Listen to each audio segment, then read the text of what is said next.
Merhabalar. Bugün sizlere Burada dergisinden nasıl kalıp çıkarılır onu göstermeye çalışacağım. Umarım daha kolay anlatabilirim.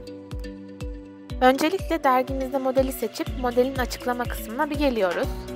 Gördüğünüz gibi burada benim seçtiğim model için mavi patron, pafta A, patron parçalar içinde 1 ve 7 arası yazıyor.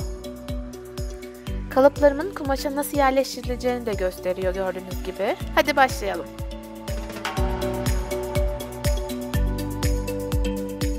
Burada mavi patron pafta A dediği A sayfasındaki mavi ile çizilmiş 1 ve 7 arasındaki numaraları takip etmem gerekiyor.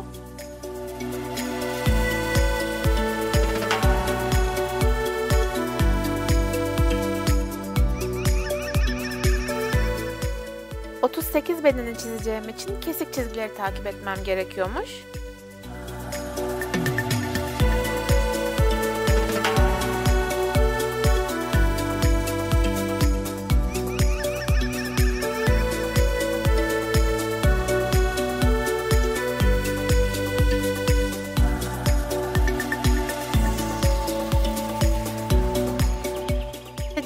Kısmı belirleyip mülaş kağıdını güzelce seriyorum. Üzerine kaymaması için ağırlık koydum ama benimki pek yeterli olmadı.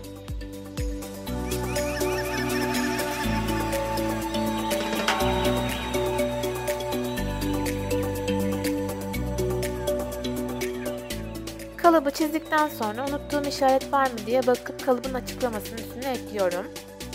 Bu açıklamalar önemli. Dergiyi kaybetsem bile anlayabileceğim açıklamalar olmalı.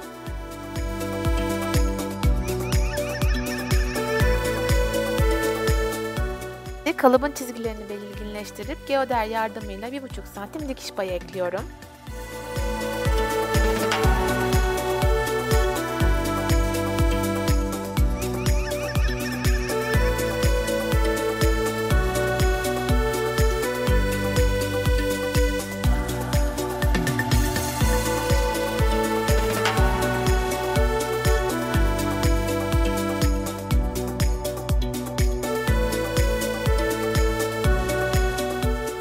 Visli kısımlara dikiş payı vermek için geoderi döndürerek noktalar koyuyorum. Daha sonra bu noktaları birleştiriyorum.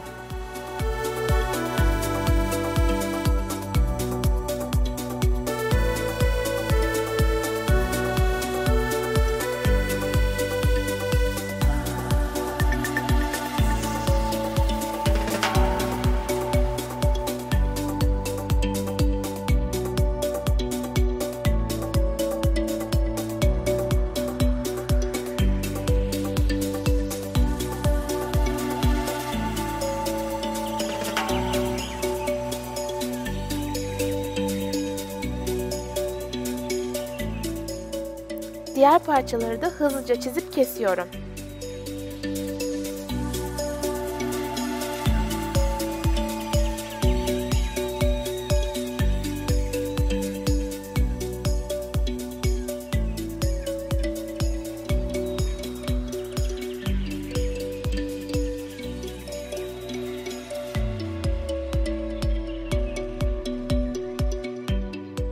Burada göstermeye çalıştığım gözümden kaçan bazı çizgiler olmuş.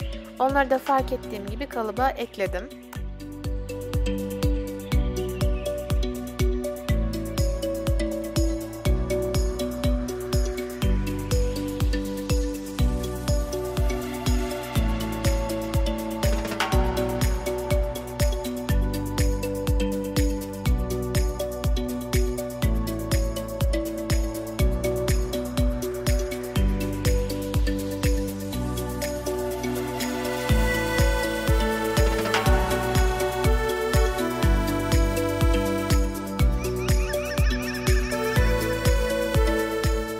Daha önce de söylediğim gibi dergi olmadan da kalıbı kullanabilmek için kumaş katlarını ve telaları da kağıtlarıma not ediyorum.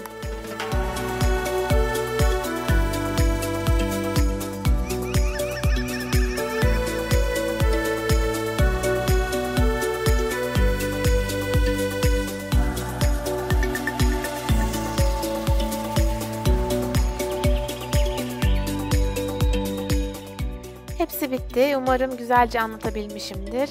İyi günler de kullanın.